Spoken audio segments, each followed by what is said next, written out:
Courage courage தான் எல்லாத்துக்குமே ஒரு பேஸ். கரேஜ் தான் எல்லாத்துக்குமே ஒரு பவர். அப்படிப்பட்ட அந்த பவர் எதிலிருந்து ஆரம்பிக்கிறது தெரியுமா? நம்மள அண்டர் எஸ்டிமேட் பண்ற நேரத்துல, நம்மள ஒரு ஏளனமா பார்க்கிற நேரத்துல, நம்ம யாருன்னு ப்ரூவ் பண்ணி காட்டணும்னு ஒண்ணு தோணும். நம்ம யாருன்னு காட்டணும்னு ஒரு உத்வேகம் ஒண்ணு வரும். அப்படி ப்ரூவ் பண்ற அந்த பாயிண்ட் எதுல இருந்து ஸ்டார்ட் ஆகுது தெரியுமா? எந்த விஷயத்துல நம்மள கிண்டலும் கேலியுமா பேசுறாங்களோ அதே விஷயத்தை வச்சு நம்ம அது ஒரு பாசிட்டிவா மாத்துறதுன்னு ஒண்ணு இருக்குல்ல, அதே விஷயத்தை வச்சு நம்ம அது ஒரு ஃபயரா மாத்துறதுன்னு ஒன்று இருக்குல்ல, அங்கிருந்து தான் அந்த பவரே ஸ்டார்ட் ஆகும்.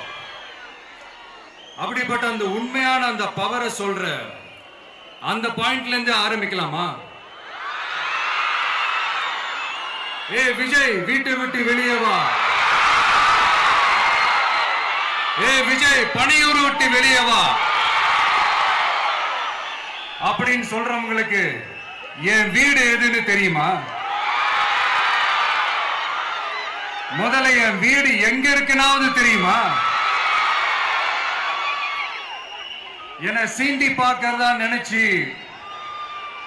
கிண்டலும் கேலியுமா பேசுறவங்களுக்கு நான் சொல்றேன், இந்த தமிழ்நாடு தமிழ்நாடுன்னு சொல்றாங்களே, அது மத்தவங்களுக்கு வேணா ஸ்டேட்டா இருக்கலாம். ஆனா என்ன பொறுத்த வரைக்கும் என் தாய் நாடான தமிழ்நாடு தான் என் வீடு.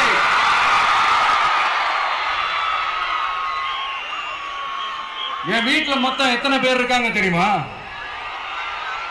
8 கோடி பேர் இருக்காங்க. ஒட்டுமொத்த தமிழ்நாட்டு மக்களும் என் வீட்டு மக்கள், என் குடும்பம், என் உறவு, என் சொந்தம். எனக்கு எல்லாமும் கொடுத்த இந்த 8 கோடி சொந்தங்களுக்கு இனிமே எல்லாமுமா கூட நிக்க போறது இந்த விஜய் மட்டும்தான்.